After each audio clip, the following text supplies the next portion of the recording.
ഞാൻ സെഷൻസ് ജഡ്ജായിട്ടിരിക്കുമ്പോൾ ഇപ്പോൾ ഏതാണ്ട് 1995 മുതൽ 2011, അപ്പോൾ 2012 വരെ, അതായത് 17 വർഷക്കാലം ഞാൻ സെഷൻസ് ജഡ്ജായിട്ട് ജോലി ചെയ്ത ആളാണ്. ഒരുപാട് കൊലക്കേസുകൾ എൻ്റെ മുമ്പിൽ വിസ്താരത്തിന് വന്നിട്ടുണ്ട്. ഒരുപാട് കേസുകൾ ഞാൻ ശിക്ഷിച്ചിട്ടുണ്ട്. ആ ശിക്ഷിച്ചതിൻ്റെയൊക്കെ ഒരു 4 ഇരട്ടിയോളം കേസുകൾ വെറുതെ വിടേണ്ടതായിട്ട് വന്നിട്ടുണ്ട്. കേസുകൾ വെറുതെ വിടേണ്ടതായിട്ട് വരുന്ന സാഹചര്യം എന്ന് പറയുന്നത്, നമ്മുടെ മുമ്പിൽ തെളിവ് വന്നില്ലെങ്കിൽ നമുക്കൊരിക്കലും ഒരു കേസും ശിക്ഷിക്കാൻ ഒക്കത്തില്ല.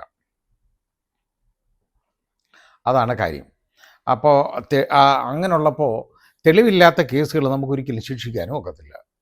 ഇനി തെളിവില്ലാത്ത കേസുകളെന്ന് പറയുമ്പോൾ ഏതാണെന്ന് ചോദിച്ചു കഴിഞ്ഞാൽ, സാക്ഷികൾ, ഈ പ്രോസിക്യൂഷൻ്റെ സാക്ഷികൾ വന്നിട്ട്, അതായത് അത് പോലീസാണ് ചാർജിനകത്ത് സാക്ഷികളുടെ പേരൊക്കെ ഇൻക്ലൂഡ് ചെയ്യുന്നത്. അവരൊരു സാക്ഷിമൊഴിയൊക്കെ എഴുതി വെക്കും. ചിലപ്പം വെറുതെ ഇത് അതിലൊന്നും കണ്ടിട്ടില്ലാത്തവനെയും കേട്ടിട്ടില്ലാത്തവനെയൊക്കെ ചേർത്ത് അവർ ചുമ്മാ മൊഴി എഴുതി അങ്ങ് വെക്കും. അങ്ങനെയുള്ള, അതായത് 161 CRPC 161 വകുപ്പനുസരിച്ചുള്ള സ്റ്റേറ്റ്മെൻറ്റ്. ഈ സ്റ്റേറ്റ്മെൻറ്റ് പറയുമ്പോൾ കോടതി വരുന്നുണ്ടെങ്കിൽ ഇവർ ഈ സ്റ്റേറ്റ്മെൻറ്റ് മാറി പറയും.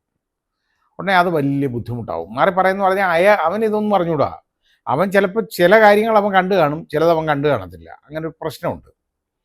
അങ്ങനെ ഒരുപാട് കേസുകൾ അത് കാരണം തെളിവില്ലാതെ, അതായത് തെളിവില്ലെന്ന് പറഞ്ഞാൽ തെളിവിൻ്റെ അപര്യാപ്തത മൂലം വെറുതെ വിടേണ്ടതായിട്ട് വരും. അതായത് ബെനിഫിറ്റ് ഓഫ് ഡൗട്ട് നമ്മൾ പ്രതിക്ക് കൊടുത്തിട്ട് സംശയത്തിൻ്റെ ആനുകൂല്യം നൽകി പ്രതിയെ നമ്മൾ വിട്ടയക്കും. പ്രതി കുറ്റക്കാരനല്ല എന്നല്ല നമ്മൾ പറയുന്നതിനകത്ത്, പ്രതി കുറ്റക്കാരനാണെന്ന് കാണാനുള്ള തെളിവില്ല. അതാണ്, അതുകൊണ്ട് വെറുതെ വിടുന്നു എന്നേ പറയുകയുള്ളൂ. He is found not guilty എന്നല്ല, he is not found guilty എന്നേ പറയുള്ളൂ. ഇതാണ് സംഭവിക്കുന്നത്. ഇത് തമ്മിൽ വലിയ വ്യത്യാസമുണ്ട്. അപ്പോൾ ചില കേസ്, ഇപ്പം ഞാനിത് പറയാൻ കാരണം, ഈ ചെന്താമര എന്ന് പറയുന്ന അതിക്രൂരനായ ഒരു കൊലയാളി, സീരിയൽ കില്ലറാണ്. അപ്പോൾ അയാൾക്ക് വിരോധം തോന്നുന്ന ആരെയും ഇയാൾ അങ്ങ് കൊല്ലും. അത് മാത്രമല്ല, കൊലപാതകത്തിന് സാക്ഷി ആരെങ്കിലും പറയാൻ പോയി കഴിഞ്ഞാൽ അവരെയും കൊല്ലും. ആ രീതിയാണ്. അങ്ങനെയുള്ള ഒരുത്തനെ, അവനെ ദിവസങ്ങൾ അവൾ ഒളിവ് കഴിഞ്ഞു ഒരു കാട്ടിനകത്ത് കയറിയിരുന്നു. അത് കഴിഞ്ഞ് വളരെ ബുദ്ധിമുട്ടിയാണ് പോലീസ് അവനെ പിടിക്കുന്നത്. നമ്മളെല്ലാം കണ്ടതാണ്. കാരണം ഇവന് ഈ ആഹാരം നിർബന്ധമാണ്. ഒരു 4 ദിവസത്തിൽ കൂടുതൽ അവനിങ്ങനെ ആഹാരം കുറഞ്ഞു കഴിഞ്ഞാൽ അവന് ഇരിക്കാൻ ഒക്കത്തില്ല. അപ്പോൾ അവൻ ഇറങ്ങി വരും. അങ്ങനെയാണ് ഇവൻ ആഹാരം കഴിക്കാനില്ലാതെ ഇറങ്ങിയപ്പോഴാണ് പോലീസിന് പിടിക്കാൻ പറ്റിയത്. ഏതായാലും പിടിച്ചുകൊണ്ട് വന്നു. ഇപ്പോൾ ജയിലിലാണ്, ജാമ്യമൊന്നും കിട്ടത്തില്ല, അങ്ങനെ കിടക്കുക. അവൻ്റെ കേസിൽ 3 സാക്ഷികൾ ഇപ്പോൾ, അതായത് അത് വളരെ പ്രധാനപ്പെട്ട സാക്ഷികളാണ് 3. ഒന്ന് അവൻ്റെ സഹോദരൻ്റെ ഭാര്യ, 2, പിന്നെ അടുത്ത് തൊട്ട് അവരുടെ അയൽവാസിയായിട്ടുള്ള പൊന്നൂട്ടി എന്ന് പറയുന്ന ഒരു സ്ത്രീ. ഇവർ 3 പേരും കൂറുമാറി. കാരണം അവരുടെ കൊടുത്ത സാക്ഷിമൊഴി അത് കള്ളസാക്ഷിയൊന്നും എഴുതി വെച്ചാലല്ല പോലീസുകാർ, കറക്റ്റായിട്ട് നോക്കി എഴുതി വെച്ചതാണ്, നന്നായിട്ട് ഇൻവെസ്റ്റിഗേറ്റ് ചെയ്തതാണ്. പക്ഷേ അവർ കൂറുമാറി. എന്തുകൊണ്ട് കൂറുമാറുന്നു എന്ന് ചോദിച്ചാൽ, ജീവഭയം കൊണ്ടാണ് കൂറുമാറുന്നത്. കാരണം യവനെ ഇപ്പോൾ ശിക്ഷിച്ചെന്നിരിക്കട്ടെ, ഇവൻ ജയിലിൽ കിടന്ന് മരിച്ചില്ലെങ്കിൽ അവനിഞ്ച് വെളിയിറങ്ങുമല്ലോ. ഇനി തെളിവില്ലെങ്കിൽ യവനെ ശിക്ഷിക്കാനും പറ്റത്തില്ല, അവനെ വെറുതെ വിടേണ്ടതായിട്ട് വരും. അന്നേരം അവൻ വെളിയിറങ്ങും. അവൻ വെളിയിറങ്ങി വന്നാൽ അവനെതിരെ മൊഴി പറഞ്ഞേക്കുന്നവരെ അവൻ വേണ്ട വിധത്തിൽ കാണും. അങ്ങനെയാണ് നമ്മൾ കണ്ടേക്കുന്നത്. വെറുതെ ആളുകളെ വെട്ടിക്കൊല്ലുകയാണ്. അവന് അങ്ങനെയുള്ള അവന് മാനസികരോഗ്യമൊന്നുമല്ല. അവൻ അത്ര വലിയ അഹങ്കാരി. അവൻ്റെ മുഖം കണ്ടാൽ തന്നെ അറിയാം, ഏറ്റവും ക്രൂവലായിട്ടുള്ള ഒരു കൊലയാളിയാണ്. ഞാൻ ഒരുപാട് പ്രതികളെ കണ്ടു പരിചയമുള്ളതുകൊണ്ട് ഞാൻ പറയുന്നതാണ്. ഇത് ഒരു മോസ്റ്റ് ക്രൂവൽ ആയിട്ട് നമുക്ക് കാണാൻ പറ്റുന്ന ഒരു സാധനത്തിനെയാണ് നമ്മൾ അവൻ്റെ മുഖത്ത് നോക്കുമ്പോൾ കാണുന്നത്. അപ്പം ഇപ്പോൾ ഇവനെ ഇങ്ങനെ ഈ ആളുകൾ മൊഴി മാറ്റി. ഇതുപോലെ ആളുകൾ സാക്ഷികളെല്ലാം, പ്രധാനപ്പെട്ട സാക്ഷികളെല്ലാം കൂറുമാറുകയാണെന്നുണ്ടെങ്കിൽ ഇവനെ വെറുതെ ഉണ്ടായിട്ട് വരും. കേസങ്ങ് പോവും. അപ്പോൾ എന്തോ വിശ്വസിച്ചാണ് ഈ ആളുകൾ മൊഴി കൊടുക്കേണ്ടത് എന്നവർ ചോദിക്കും. കുറ്റമാണോ? ഞാനിത് കുറേ കണ്ടിട്ടുള്ളതുകൊണ്ട് ഞാൻ പറയുന്നതാണ്. അവരെ കുറ്റം പറയാൻ പറ്റത്തില്ല. വളരെ ഡെയർ ക്രിമിനൽസിൻ്റെ അടുത്താണെന്നുണ്ടെങ്കിൽ അവർ മുഖത്തോട് മുഖം ഇങ്ങനെ സാക്ഷിയെ കോടതിയിലോട്ട് ഇങ്ങനെ തുറച്ച് നോക്കുന്നത് ഞാൻ കണ്ടിട്ടുണ്ട്. സാക്ഷിയെ ഞാൻ ചോദിക്കും, എന്തിനാ നോക്കുന്നത്? എന്താ അയാളെ എന്താ വേണം നിനക്ക്? നീ ഇല്ലാതെ ഞാൻ ട്രയൽ നടത്തും എന്ന് ഞാൻ പറഞ്ഞിട്ടുണ്ട്. നിന്നെ അകത്തിട്ടുകൊണ്ട് ഞാൻ ട്രയൽ നടത്തും. അവരെ നോക്കുമ്പോൾ എന്ന് വേണ്ട, അവർ പറയാനുള്ള നിങ്ങൾ ഇതൊന്നും കണ്ട് പേടിക്കരുതെന്ന് ഞാൻ പറഞ്ഞിട്ടുണ്ട്. ഇങ്ങനെയൊക്കെ നമ്മൾ പറഞ്ഞിട്ടുണ്ട്. പക്ഷേ അവർക്ക് പ്രൊട്ടക്ഷൻ കൊടുക്കേണ്ട ആരാണ്?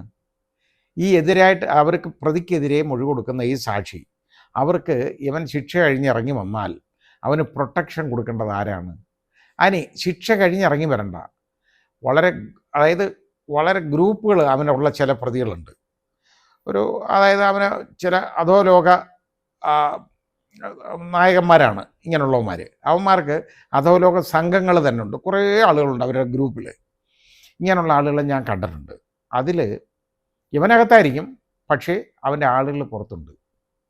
അങ്ങനെയുള്ളപ്പോൾ പലപ്പോഴും ആളുകൾ മൊഴി പറയാൻ വളരെ വിമുഖത കാണിക്കും. കാളമുരുകൻ എന്ന് പറയുന്ന ഒരു പ്രതി എൻ്റെ മുമ്പിൽ ഇതുപോലെ ട്രയലിന് വന്നിട്ടുള്ള ആളാണ്.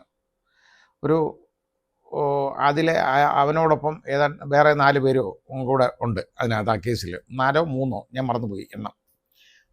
അപ്പോൾ അത് തിരുവനന്തപുരത്ത് വെച്ചാണ്.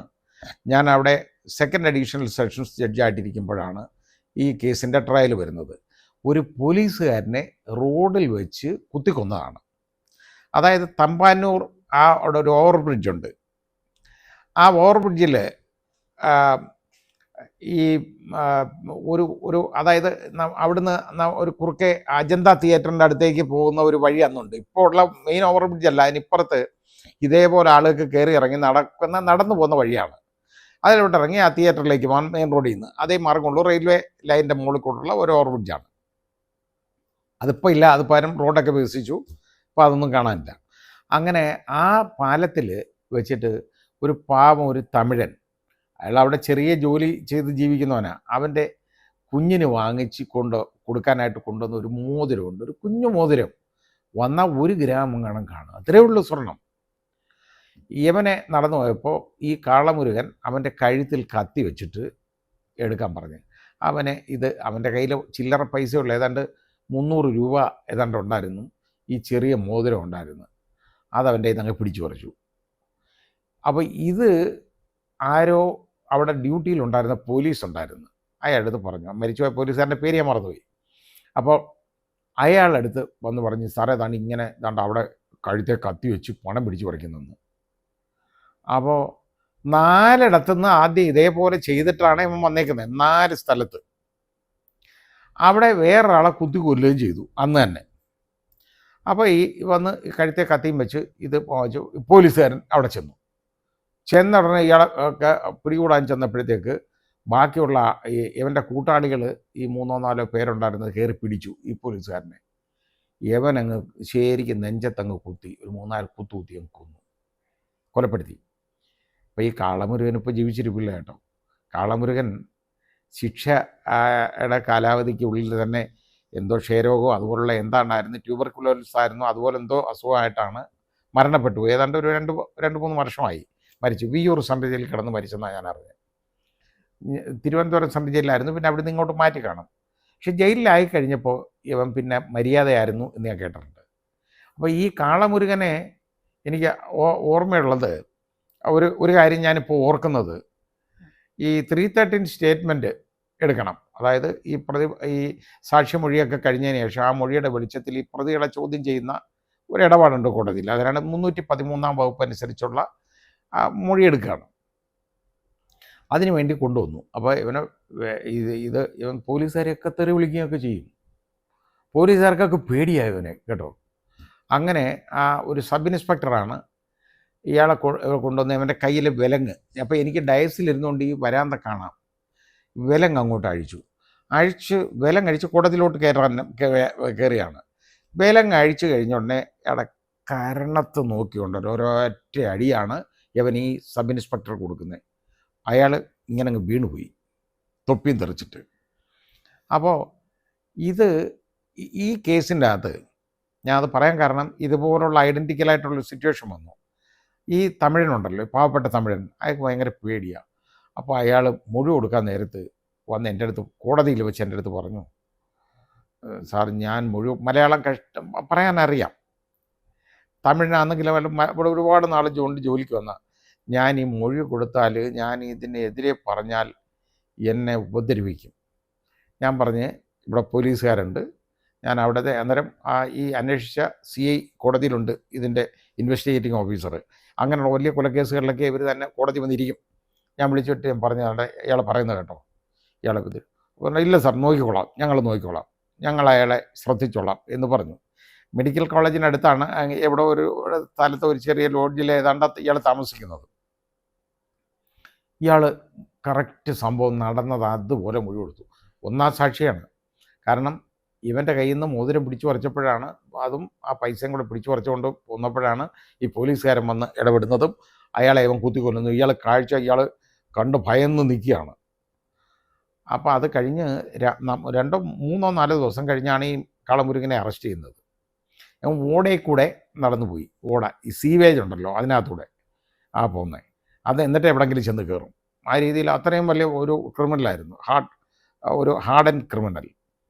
അപ്പോൾ ഇയാൾ അത് കഴിഞ്ഞ് തമിഴിനെ ഉറപ്പ് കൊടുത്തു. ഞാൻ പറഞ്ഞു, നിങ്ങളെ അതിൽ പിന്നെ ഞാൻ ആർക്കും ഉറപ്പ് കൊടുത്തിട്ടില്ല കേട്ടോ, ഞാൻ ഒന്നും പറഞ്ഞിട്ടില്ല. അത് പോലീസുകാരുടെ ജോലി, എനിക്ക് വേറെ നിവർത്തിയില്ല, നിർവാഹമില്ല. കാരണം അത് ഈ തമിഴനെ പിന്നെ ഞാൻ കേൾക്കുന്നത്, ഇയാൾ മൊഴി കൊടുത്തു, എല്ലാം കഴിഞ്ഞു, കാളമുരുകനകത്ത് കിടക്കുകയാണ്. ഈ കേസിൻ്റെ അത് തീരുന്നതിന് മുമ്പ് തന്നെ ഈ മൊഴി കൊടുത്ത് ഏതാണ്ട് 2 ആഴ്ച കഴിഞ്ഞപ്പോഴത്തേക്ക് യവനെ എടുത്തിട്ട് അടിച്ച് നാശാക്കിയവൻ്റെ കൈയും കാലും എല്ലാം തല്ലി ഒടിച്ചു അവിടെ കയറി. അവൻ മെഡിക്കൽ കോളേജ് ചികിത്സയിലായിരുന്നു എന്ന് ഞാൻ കേട്ടു. ഞാൻ CIയെ വിളിപ്പിച്ചിട്ട് ഞാൻ പറഞ്ഞു, നിങ്ങൾ പറഞ്ഞത് കൊണ്ടാണ് അയാൾ ആ മൊഴി പറഞ്ഞത്, നിങ്ങൾക്കൊരു ബാധ്യതയില്ലേ ആ പാവപ്പെട്ടവനെ സംരക്ഷിക്കാൻ നോക്കാൻ, നിങ്ങൾ നോക്കിയോ? അങ്ങനെ പിന്നെ അയാൾ എൻ്റെ അടുത്ത് ക്ഷമയൊക്കെ പറഞ്ഞിട്ട്, എൻ്റെ അടുത്ത് ക്ഷമ പറഞ്ഞുണ്ടായ കാര്യം, ആശുപത്രിയിലൊക്കെ പോയി അയാൾക്ക് വേണ്ട സഹായമൊക്കെ ചെയ്തു കൊടുത്തതായിട്ട് ഞാൻ അറിഞ്ഞു, അന്വേഷിച്ച് ഞാൻ മനസ്സിലാക്കി. ഞാനിത് പറഞ്ഞത്, ഇങ്ങനെ ജീവനിൽ ആളുകൾക്ക് ഭയമുണ്ട്. ഇതിൽ ഒന്ന് മൊഴി കൊടുത്തതിനാണ് ഈ ഒരു സ്ത്രീയെ ഇയാൾ കൊന്നത്.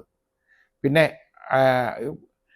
എന്തിനാന്ന് പറഞ്ഞു കഴിഞ്ഞാൽ അത് അയാളുടെ ഭാര്യ മരിക്കാനിടയായതോ എങ്ങാണ്ട് ഇവരാരാണ്ട് എന്തോ ചെയ്താട്ടാണെന്ന് ഏതോ ഒരു ജ്യോത്സ്യനോ ആരാണ്ട് പറഞ്ഞു കൊടുത്തെന്നാണ് പറയുന്നത്. എന്തോ ആവട്ടെ, ഇതുപോലെ അന്ധവിശ്വാസിയായിട്ടുള്ള നിഷ്ഠൂരനായ ഒരു കൊലപാതകി, അവനെ ആ സാക്ഷികളെയൊക്കെ വേണ്ട പ്രൊട്ടക്ഷൻ കൊടുക്കണമായിരുന്നു. ഇവൻ്റെ സഹോദരനെ വിളിച്ച് പറഞ്ഞിട്ടാണ് ഇവൻ അവിടെ വന്നത്, തലേന്ന് ഫോണിൽ. അപ്പോൾ ഇത് വളരെ പ്രധാനപ്പെട്ട ഒരു 3 സാക്ഷികളായിരുന്നു ഇവർ 3. അവർ കൂറുമാറിയിട്ടുണ്ട്. ഇനി എത്ര പേര് കൂറുമാറും എന്ന് നമുക്ക് കാത്തിരുന്ന് കാണാം. പക്ഷേ ഇന്നത്തെ കാലത്ത് അതത്തെ എളുപ്പമല്ല, ഇവന് വെളിയിലേക്ക് ഇറങ്ങി വരാനും എളുപ്പമല്ല. അതുകൊണ്ട് ഏതെങ്കിലും വിധത്തിൽ, കാരണം അത് ആ പെൺകുഞ്ഞുങ്ങളാണെങ്കിൽ 2 പേര് അവർ പറയുന്നുണ്ട്, കൊച്ചു പിള്ളേരെ, അവരെ അച്ഛനെയും അമ്മയും കൊന്നതാണ്, അച്ഛനെയും അമ്മയും അച്ഛൻ്റെ അമ്മയും, അവർക്ക് ആരുമില്ല നോക്കാൻ, അങ്ങനെ ചെയ്തേക്കുന്നതാണ്. അവർക്കും ഭയമാണ് യവൻ അവരെ എന്ന് കൊല്ലാൻ വരും എന്നുള്ളത് ഭയന്ന് കഴിയുന്ന 2 കുഞ്ഞുങ്ങളാണ്. യവനെ ഒരു കാരണവശാലും വെളിവശം കാണിക്കരുത്. അതെങ്ങനെയൊക്കെ വേണമെന്നുള്ളത് ഇവർ തീരുമാനിച്ചോട്ടെ. പക്ഷേ ഇപ്പോൾ കണ്ടില്ലേ, ഇതിലെ 3 സാക്ഷികളാണ് ഇപ്പോൾ കൂറുമാറിയിരുന്നത്. ഇനി എത്ര പേര് കൂറുമാറും എന്ന് നമുക്ക് കാത്തിരുന്ന് കാണാം. അത് എന്തായാലും നമുക്ക് പ്രതീക്ഷിക്കാം, ഇവൻ ശിക്ഷിക്കപ്പെടും എന്ന് പ്രതീക്ഷിക്കാം.